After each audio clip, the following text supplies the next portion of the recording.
Good afternoon. I'm delighted to welcome you to the London Business Forum. Through its varied programme of events, the London Business Forum consistently inspires and informs. Today is no exception. Today, under the interview spotlight, we have one of the best-known entrepreneurs of our era. The founder of the Virgin Group, he has been listed by Time magazine as one of the 100 most influential people in the world, and he was recognized by the Sunday Times as the most inspirational business leader over the last 5 decades. Ladies and gentlemen, would you please welcome Sir Richard Branson.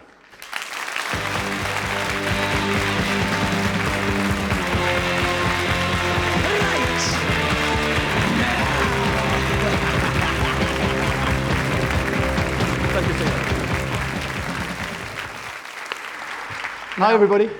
Now, Richard, what's the etiquette? Do I refer to you as Sir Richard, or can I call you Richard? Everybody else calls me Richard, so it'd be quite... if somebody... I was once in America and somebody said, walking down the street, Sir Richard, and I thought there must be a Shakespearean play taking place. So, but anyway, thank you, Richard. So is it ever handy, though, when you're trying to book a restaurant, to actually say it's Sir Richard? I used to use Sir Richard Burton when I was very young, and when I was turned away, and when I turned up, they looked very disappointed. So your peers, other business leaders, recognised you as the most inspirational business leader for the last 50 years, but you don't consider yourself a businessman. Yeah, I think the word businessman is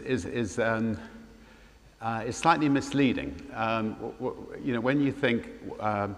I'm sure there's a lot of young entrepreneurs in this room, and what they are is they're creators. They're creating things, ways to make people's lives better. The Virgin brand is now your biggest asset. What does the Virgin brand stand for? So your brand is all you've got, and your own reputation is all you've got, and you have to protect these zealously. So, I mean, the Virgin brand, I never realized particularly that we had a great brand for many years. We were just doing, fun things that we felt, could make a difference in other people's lives, and also things that we could have a lot of fun doing. Is there a danger of stretching the brand too much? When we started doing it, like from records to airlines, from airlines to mobile phones and so on, the press, there were so many headlines saying, Branson's balloon's going to burst now. One too many stretches. The most difficult time is when you start your first company. You're fighting to survive. You're learning how to deal with people. You're learning how to delegate. You're learning how to market. You're fighting to make sure that more money is coming in than going out at the end of every month, and it's really tough. But having gone through that initiation of fire and hopefully survived, then starting a second company or a third company, as long as you're a good delegator, as long as you don't try to do everything yourself, as long as you find good people and get great people around you. It's relatively easy, and I now have a lot of companies, and I have a lot of not-for-profit companies, and I think I'm working harder than I've ever worked. But life is a hell of a lot easier for me than it is for a lot of these people in this room who are building their first company. So, in those early days, Richard, the Virgin brand was the David against the Goliath of the big record companies, the big airlines.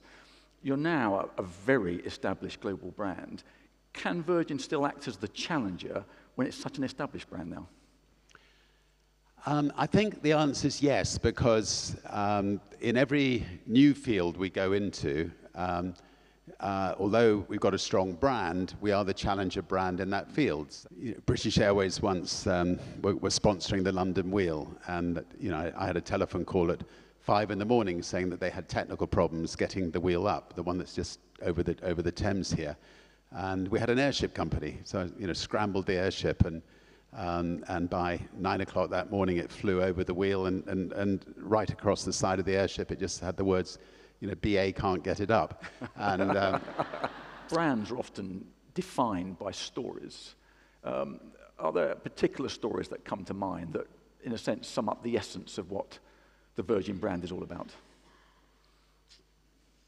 There's one story I read, one of your books, I think, which was someone whose car didn't turn up. It was on a Virgin flight, and someone at the airport, one of your employees, showed a bit of initiative to get them through. I don't know if you remember that story.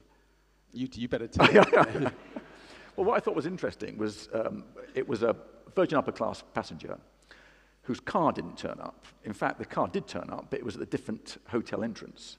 The person arrived at the airport, flustered, angry, was greeted by a Virgin representative who immediately assured him, you won't miss the flight, avoided certain protocols, got him through, I think, a crew lane to get him onto the plane, got him into the plane just in time, and then said, by the way, so how much did you pay for the taxi? And the taxi, I think, was $70.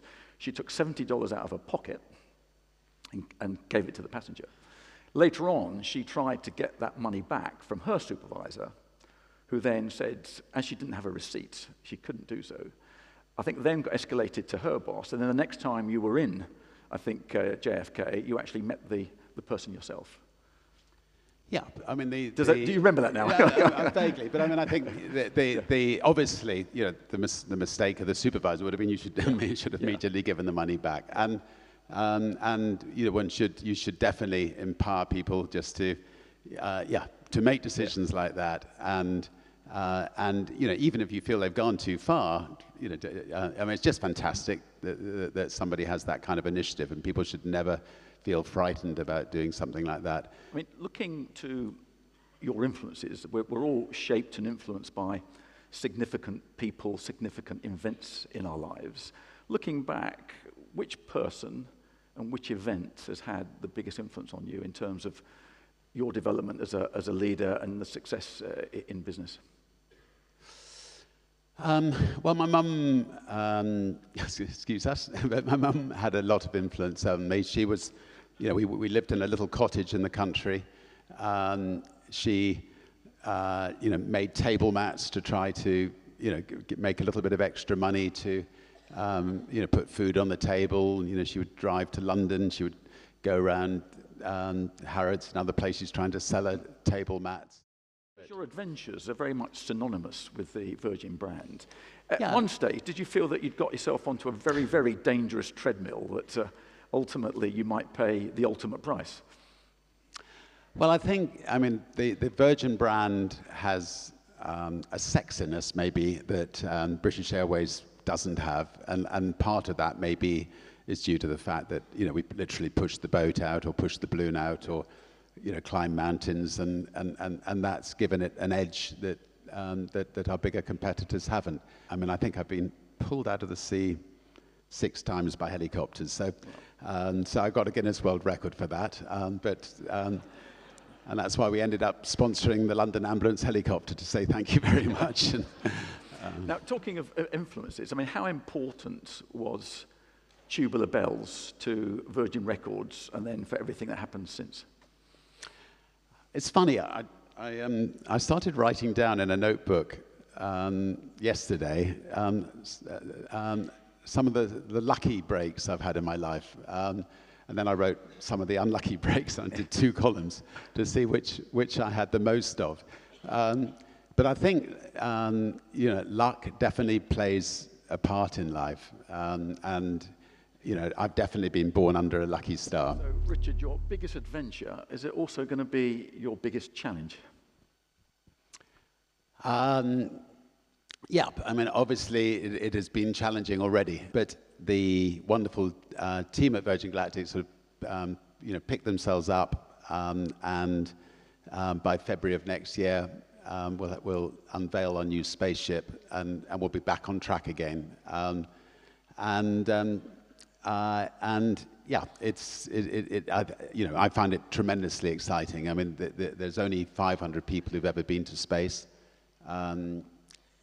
We've got 800 people signed up to go to space who want to become astronauts. My guess is that most people in this room would love to become astronauts one day.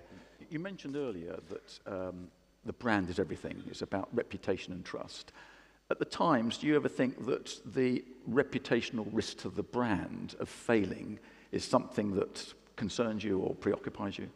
New technology in the early days, has its risks, and that's what wonderful, brave test pilots are there for, to make sure that by the time members of the public go on it, you've actually ironed out the risks. You can't, you can do so much on the ground. You can, engineers can think they've covered everything, but until you actually put it through its paces in the air, you can't be 100% sure.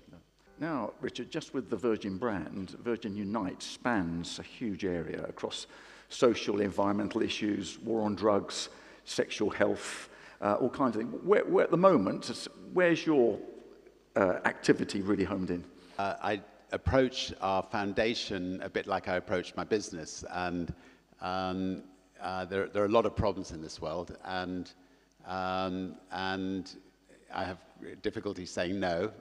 So we've ended up trying to tackle a lot of issues in a lot of different sectors. If I had to choose one of them all, the elders is very important in that we formed it with Nelson Mandela and Kofi Annan and anyway, 6 other wonderful men and women in this world, and they go into conflict regions and try to resolve conflicts. And if you have a conflict, everything else breaks down in society, as we've seen in Syria.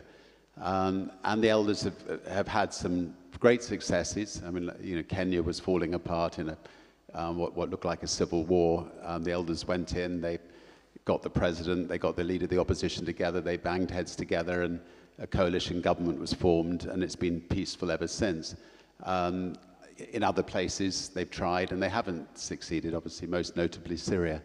But at least they're out there trying. We set up these organizations, we run them just like we'd run a company.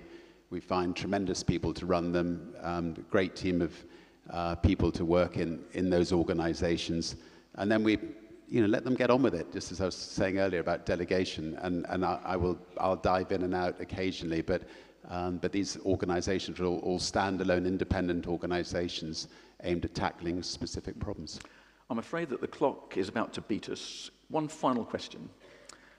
What do you want your legacy to be? We can all make a difference. So it's just, I've got myself into a position where, I can pick up the phone to, almost anybody in the world and get through. And that's a wonderful position to find myself in. And I'm damned if I'm going to waste it. And if somebody